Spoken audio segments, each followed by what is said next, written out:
పెద్దమ్మ గారు, ఉప్పు చేతికి ఎందుకు ఇవ్వరు? అలా ఇస్తే అరిష్టం. కింద పెట్టి తీసుకోమని చెప్పాలి. పక్కింటావిడ చారు అడిగినా కూడా కిందే పెట్టేస్తారా? ఉప్పు చేతికి ఇవ్వకూడదు. కూరలు చారులు ఇవ్వచ్చు. దిక్కుమాలిన ప్రశ్న వేసావు. అంటే చారులో కూడా ఉప్పేస్తారు కదా, చేతికి ఇవ్వకూడదేమో అనుకున్నాను.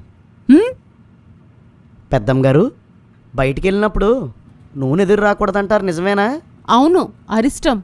మరి కూర కూడా ఎదురు రాకూడదైతే నూనె వేస్తారు కదా.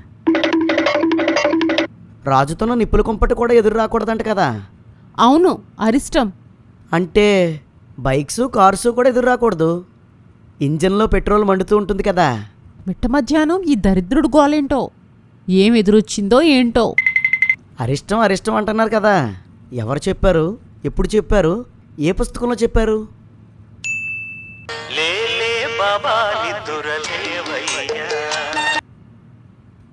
చెప్పమ్మా. అక్కయ్య గారు, మా కోడలు ఈ వారం తీసుకొద్దాం అనుకుంటున్నాను. ఏ రోజు మంచిదంటారు? వాళ్ళకేమో మంగళవారం ఖాళీ అట. మంగళవారం అస్సలొద్దు. ఆ, కొంతమందికి వారాలు వజ్యాలు అస్సలు తెలీదు, మూర్ఖులు. అలాగే అక్కయ్య గారు. బుధవారం తీసుకొచ్చేయండి. కుడికాలు లోపల పెట్టి రమ్మనమ్మా. ఆ, ఎడంకాలు ఏం తప్పు చేసిందండి? అక్కయ్య గారు, ఉంటానండి. ఉంటాను.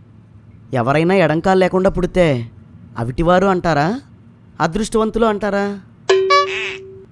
ఎవరికైనా మంగళవారం డెలివరీ అవుతుంటే మంచిది కాదు అని పుట్టకుండా ఆపగలమా?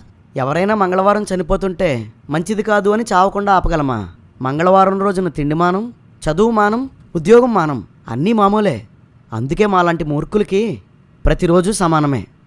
నిజంగా మూర్ఖులే.